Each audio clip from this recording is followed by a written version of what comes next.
আসসালামু আলাইকুম রহমতুল্লাহি ওয়া বারাকাতুহু। প্রিয় শ্রোতা, আশা করি আপনারা সবাই ভালো আছেন। আমি আপনাদের আলহামদুলিল্লাহ ভালো আছি। প্রিয় শ্রোতা, আজ আমি আপনাদেরকে এমন দুইটি দোয়া বলবো যেগুলি সকল রোগের ঔষধ। নবী করিম সাল্লাল্লাহু আলাইহি ওয়াসাল্লাম বলেছেন, তোমরা দুনিয়ার ঔষধের সাথে হাদিসের এই দোয়াগুলো আমল করবে এবং সকাল সন্ধ্যার জিকিরের সাথে পড়লে অথবা নামাজের সেজদায় এবং নামাজের সালাম ফিরানোর আগে আমল করলে আমরা সকল রোগ থেকে বাঁচতে পারবো ইনশাআল্লাহ।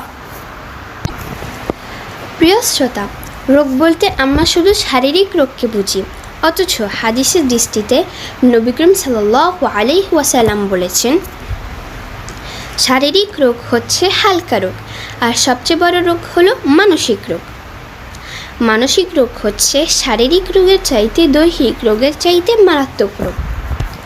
2 নম্বর হচ্ছে হার্টের